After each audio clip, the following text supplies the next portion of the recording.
Hello everyone, welcome back to another episode of GeoPod. I'm your host Dylan Woods, and this is going to be the final episode of this year 2024. And I just want to conclude this year with a swift recap regarding the most significant events within the geopolitical landscape, as well as offer you my predictions going into the next year 2025, and some of the developments we might witness within the geopolitical landscape. So let's start off with some of the most significant events that transpired last year and some of the lessons I guess we can learn from that and we can derive out of that. Firstly, I like to start off with Iran.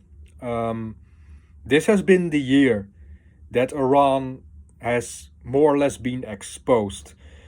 Its bluff has been called out and it pulled on the shortest end, let's say. For years now, the tensions between Israel and Iran have been mounting, and Iran really started to appear as this regional power whose sphere of influence was steadily growing more and more, up until the point that many would consider it one of the major powers within the region and even the entirety of Asia, for that matter. However, they've attacked Israel two times over the course of this, or rather, one time I believe was even in the year before that. No, sorry, it was April, and then later on in this year, around October, I believe. So yes, two times they've attacked Israel with a large-scale missile attack, a long-range attack consisting of ballistic missiles and drones, and both failed miserably. I believe in total between 500 to 600 projectiles over the course of both of these, attacks were launched towards Israel, and none hit the marks they were intended to. I mean, one shell fell upon a Palestinian man. So if anything, the only casualty has been, let's say, a friendly fire incident. Then Israel retaliated, dealing significant blows towards Iran's aerial defensive systems, its facilities, its nuclear program, and its launch sites, severely degrading its military capabilities to the short to mid-term. So, given that, and then adding to that the dwindling of its proxy network, which we will discuss a little bit more in depth later, the fall of Hamas, the severe degradation of Hezbollah, it all leads to the fact that Iran has been exposed. The rhetoric that Iran has upheld over the course of these past few years simply didn't add up to its actual real-time capabilities. And that's quite a shock for them as well as the rest of the proxy network. Because now if you are an organization that falls under the umbrella of the Ayatollahs, now you think to yourself, wait a minute. Over the course of these past few years, we have operated under the pretext that Iran stands as our powerful overlord that will come to our aid and rescue when the days grow at their most grim. Well, Israel has shown that Iran has very little capabilities to actively change the course of a conflict that any of its proxies are waging against the Jewish state. So the aura of power that Iran had tried to install within the Middle East has been shattered, and I feel a lot of ramifications are going to occur because of that. We will see more. I believe we will see more of Iran's proxies going at it alone. I believe it's a change, an alteration in the scale of power within Iran's proxy network will occur, where I believe the Houthis will more or less take the role that Hezbollah enjoyed previously, now that the terrorist organization has been degraded. But more about that in a later stage in this video.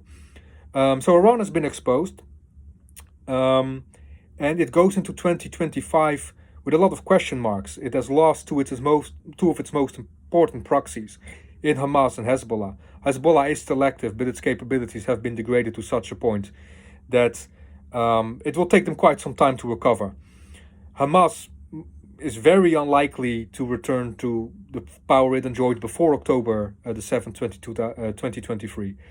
So they will be a lesser force in Iran's proxy networks in Iran's proxy network than they have been previously. And then, to top it all off, the Assad regime in Syria has fallen, leaving Syria into the hands of an interim government that is quite hostile towards Iran. So Iran goes into 2025 with a lot of insecurities, with its power and influence severely degraded. And it will probably seek to restore as much of that influence and power as it possibly can with the limited resources they have at their disposal. Another thing that we've witnessed in 2024 was the extent of Russia's desperation. Russia is losing troops by the tens of thousands. The losses continue to mount, the loss of materials, the loss of personnel.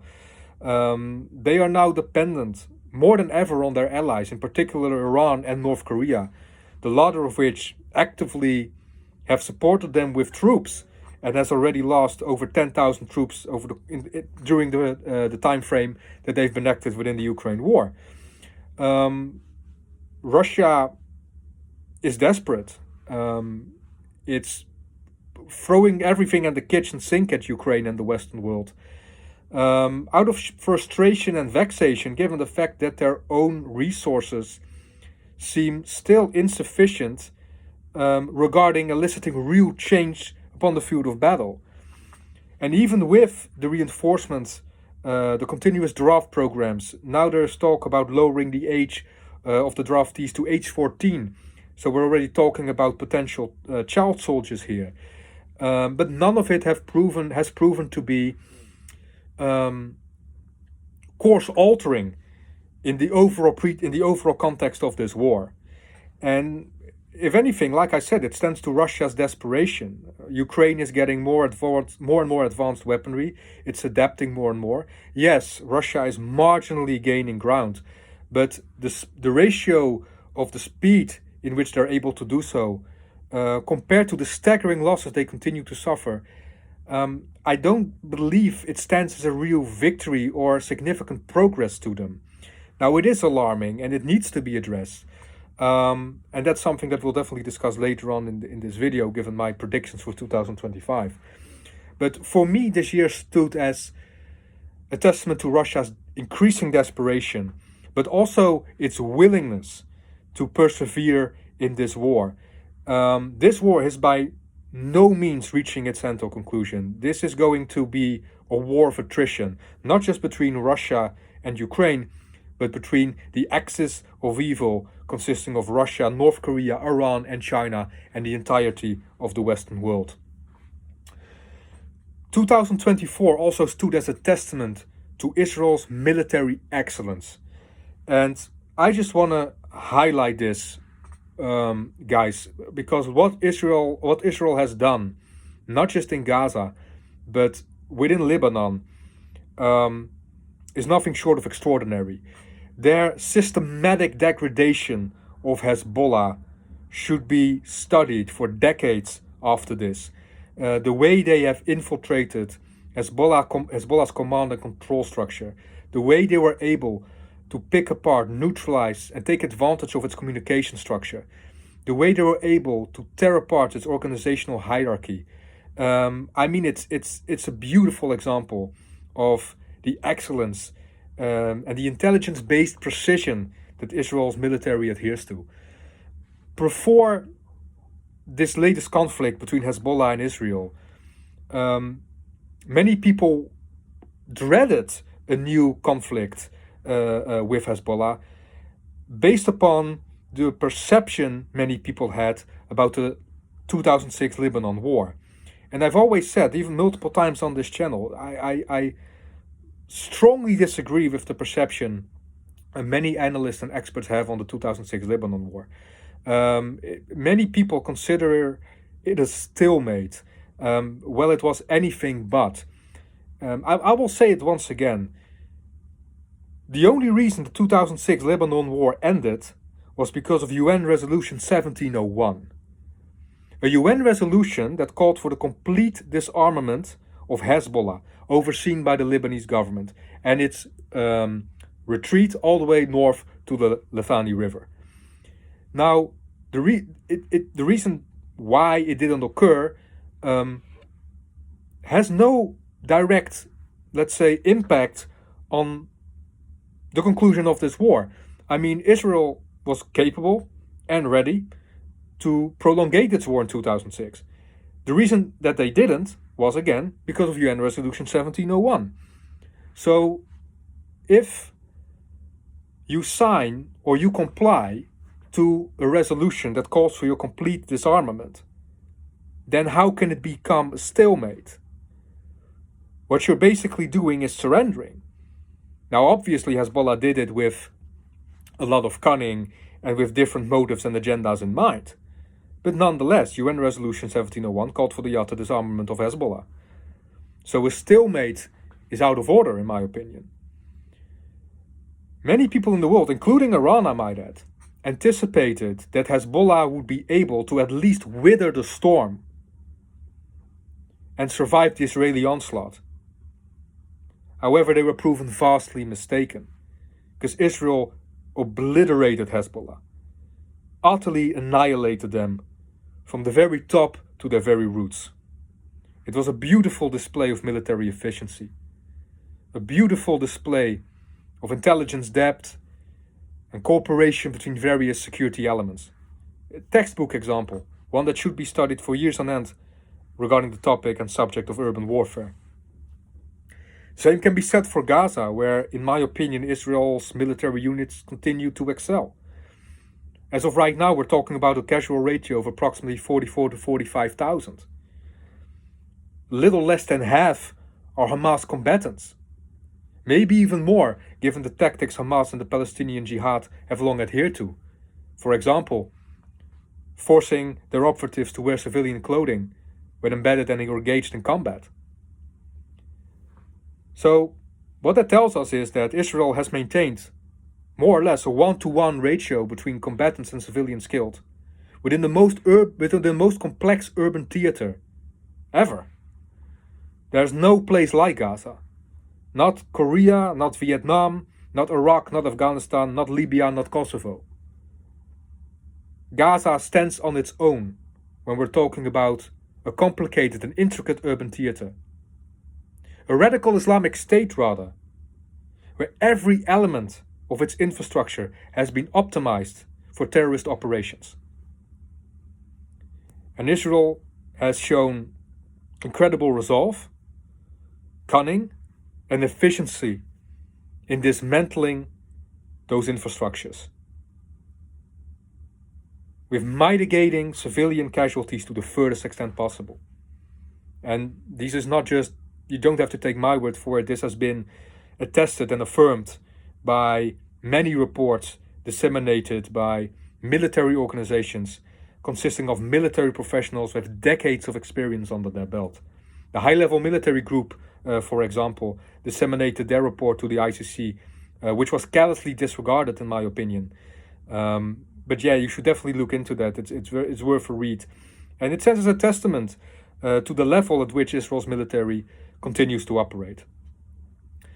Obviously, I've mentioned it before, 2024, at least the later part of it, also stood in the symbol of a renewed Syria with the fall of Assad. ATS, with a blitzkrieg, I think you might call it, was able to topple the Assad regime and take control of Syria. If anything, and I've previously made a video about this, I believe the Syrian civil war is far from ended. If anything, it will just develop into another stage, transition into another stage, rather than be concluded anytime soon. But yeah, it was a huge development, one partially due to weakened Iranian influence and the degradation of Hezbollah and other of Assad's allies, which paved the way for the HTS assault and eventually its ability to conquer the entirety of Syria, or at the very least, the strongholds that actually mattered. So yeah, that was more or less 2024 in a nutshell, as a summary. We've seen many shifts in the balance of power. We have seen a lot of status quos be broken. And I believe 2025 will be quite a turbulent year for us. And, I will discuss that a little bit more in depth right now. So without further ado, here are some of my predictions, let's say, for 2025. So let's start off with Syria, given that, that's the country we've ended at. Like I said before, the Syrian civil war isn't going to end anytime soon. If anything, it just transitioned into a different stage. I predict that we'll see significantly more sectarian violence within Syria over the course of the next year, and maybe even possible invasions by either Turkey and or Iraq. Turkey wants to eliminate the SDF, the Syrian Democratic Forces, consisting of Kurdish elements, which pretty much act right now as the main defenders of Kurdish culture within Syria. Turkey and the SDF and the Kurdish people, for that matter, have a long history of hostility. And Turkey has been quite vocal that it's their end goal to eliminate the SDF as a whole, preferably through its proxy, the SNA, Syrian National Army. But they have claimed willingness to enter the fray directly.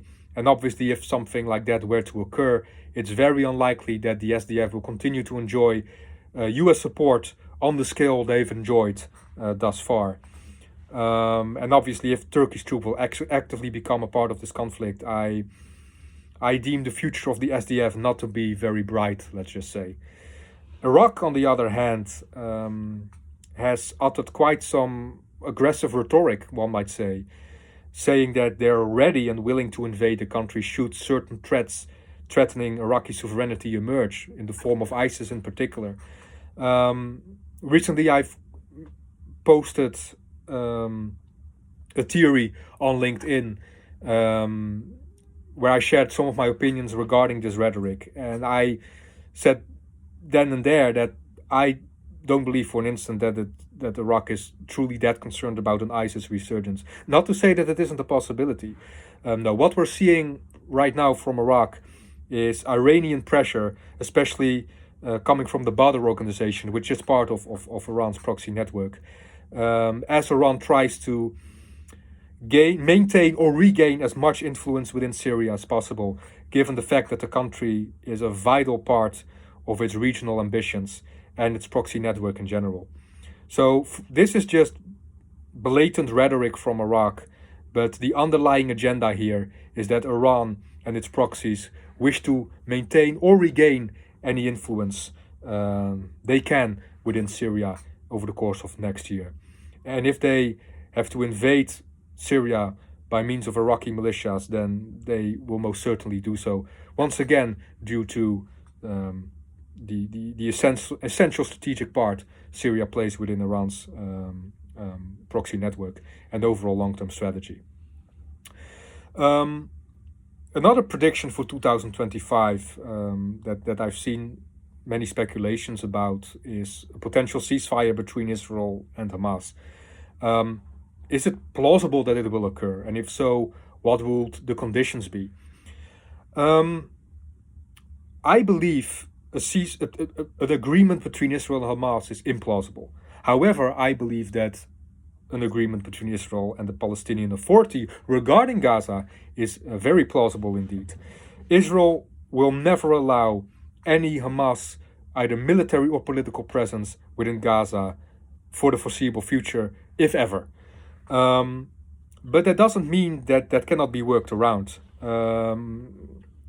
Hamas as an organization, in my opinion, has been degraded to the point that it has been all but annihilated. However, its ideology might not. And that means that the chances of a Hamas resurgence are still very viable. What I do believe we will see, especially under a Trump administration, is more mingling of the Arab Gulf states, in particular Qatar and Saudi Arabia, given the fact that Trump especially wishes the latter to be incorporated into Abraham Accords.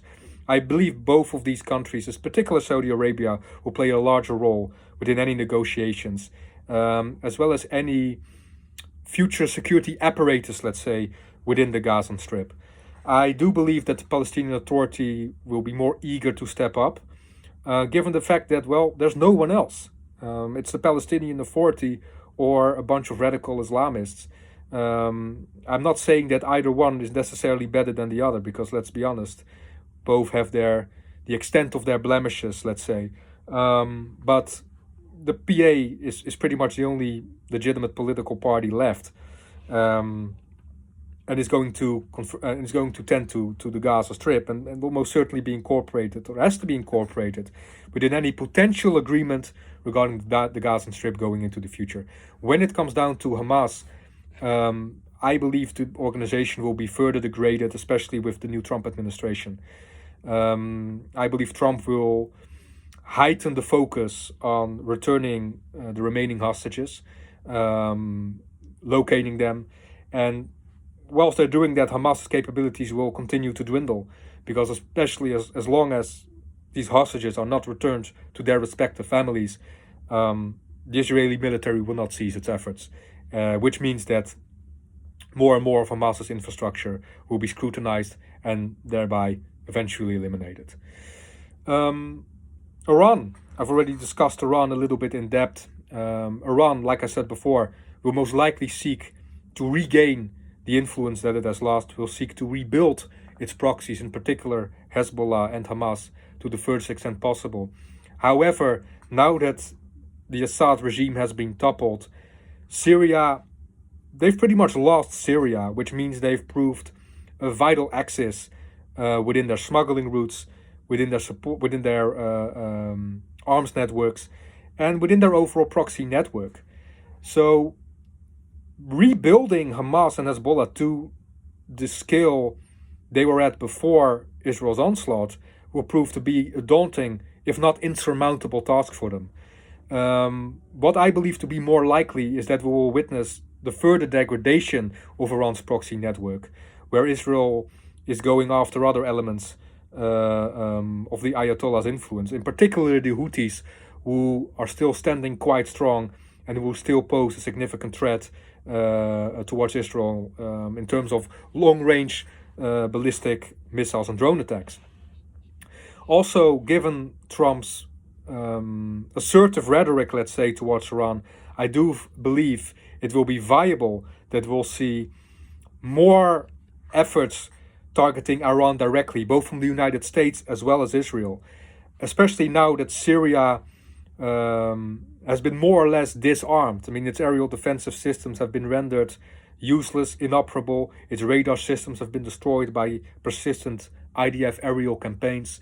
So the road to Iran lies open, and Iran has already shown to harbor little to no defense against Israel's vastly more advanced and vastly more superior air force. So, if anything, Israel is going to ramp up its campaigns targeting Iran directly. They will seek to mitigate and minimize Iran's influence and military capabilities to the furthest extent possible by taking out not just their proxies, but potentially also Iran's military elements themselves.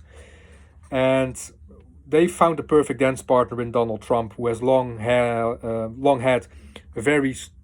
maintained a very steady stance against Iran, who sees Iran for the danger that they pose and for the peril and the blight that they are able to inflict upon international society as a whole. So yeah, we will see the further degradation of Iran's proxy network, most certainly.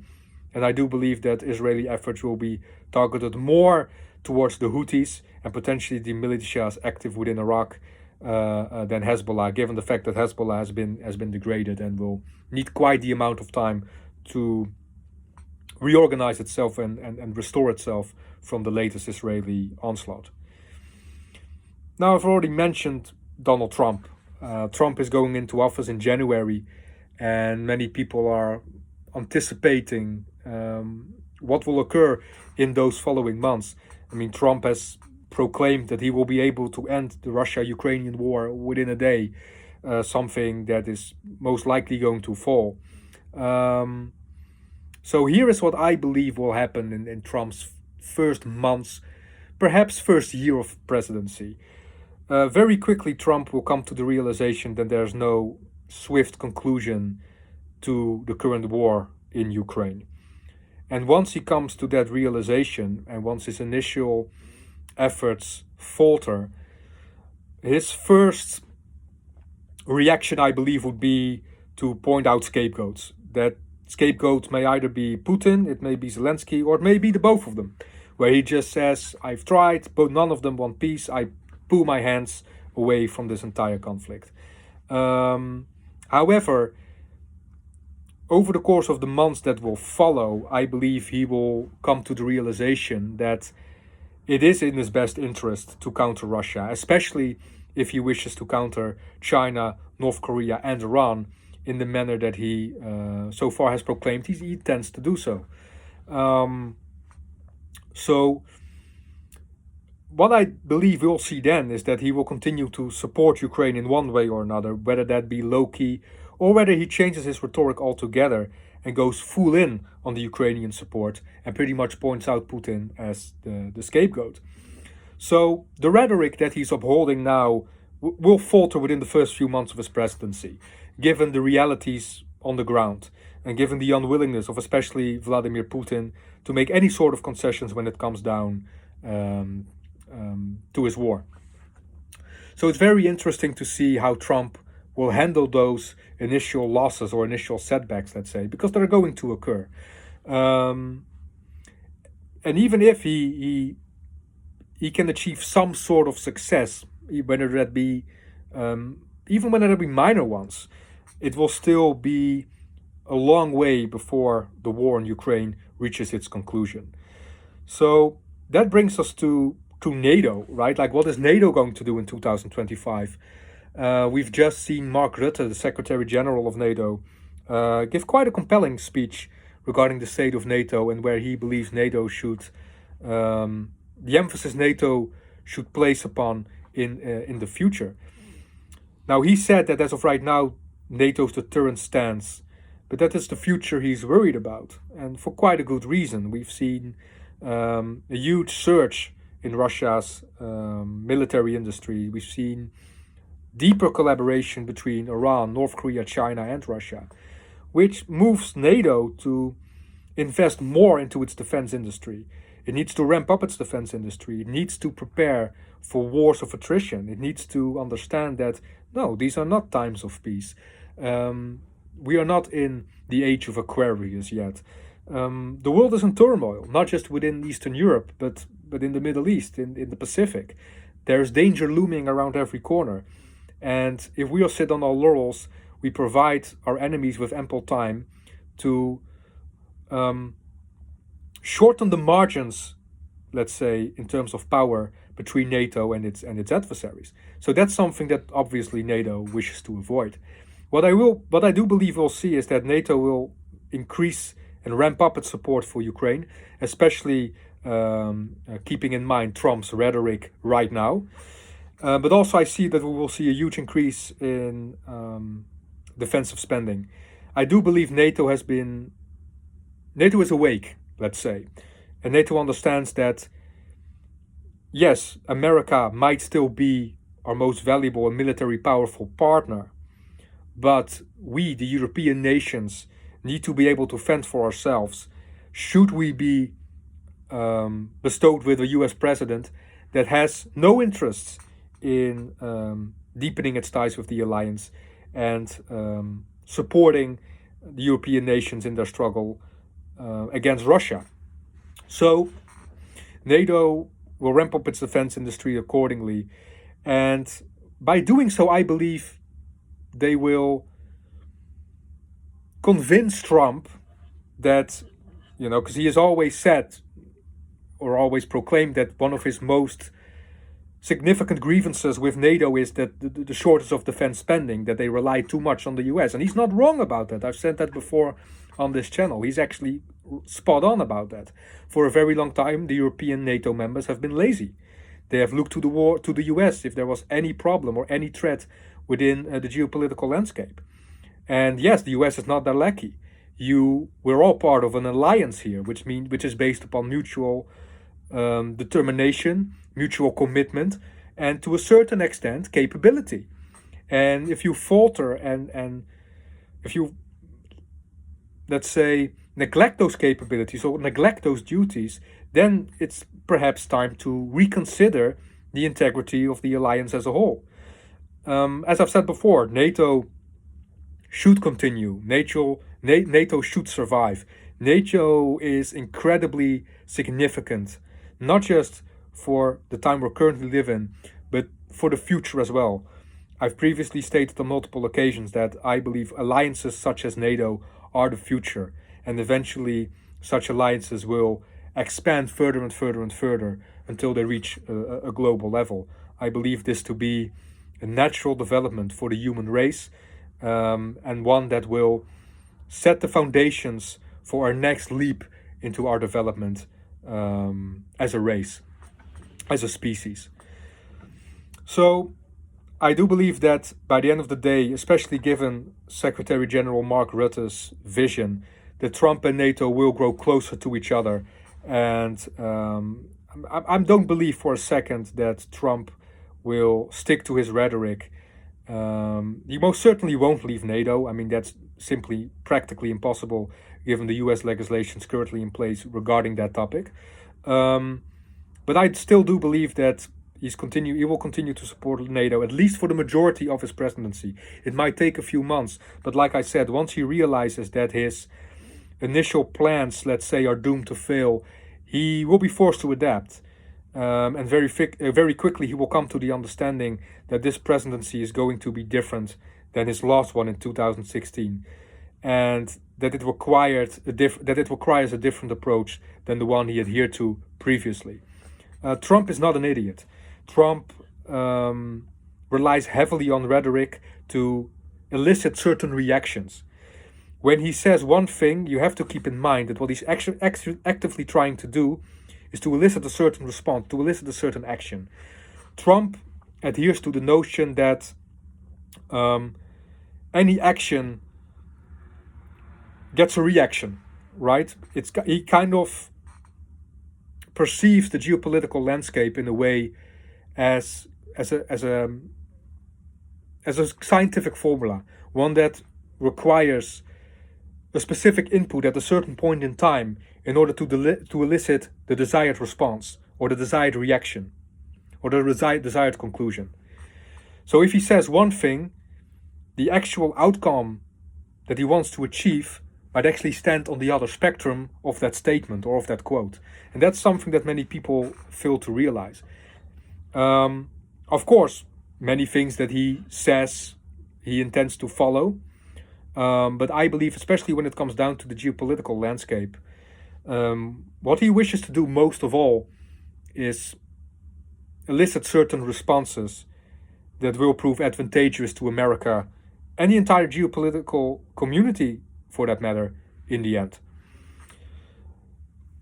All in all, it remains to be seen, right, what's going to occur and the manner in which Trump will govern the United States and the way his policies will translate to the geopolitical landscape. There are many question marks. Like I said before, the world is in turbulence, and there are a lot of insecurities, a lot of uncertainties as of right now. But I believe that by the end of the day, Trump is a businessman, and he will do his risk assessment and come to the conclusion that he needs to revisit certain parts of his rhetoric, especially regarding Europe and NATO, if he wishes to reach the objectives of this presidency. This is all I want to share with you today, just me more or less uttering out some of my predictions for next year.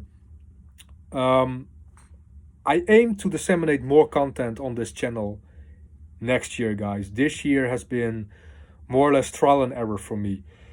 I've said at the beginning or at the middle of this year, I've done a video where I kind of outlined my plans for this channel, my long-term objectives, where I'm still adhering to those. I'm still planning to fulfill those. I seek to modernize and professionalize the channel next year a lot more, significantly more. I aim to do more reactions. I aim to do more in-depth videos, in-depth analyses regarding certain topics,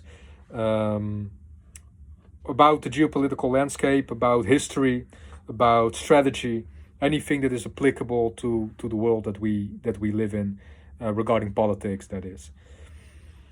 I aim to disseminate more content. I'm not sure if that's going to occur within the first few months of next year, because as of right now, I'm still wrapped up in a lot of other projects that I wish to conclude, that I wish to finalize and finish and publish. But once all of that is concluded, then I wish to focus a lot more on this channel and do a lot more great things with it. So I hope you all stick around for that. Now, if you have any comments, questions for me, please feel free to leave them in the comment section down below. Please subscribe to my channel and leave a like beneath this video. And I hope to see you all in the next year. I thank you very much for listening to this clip.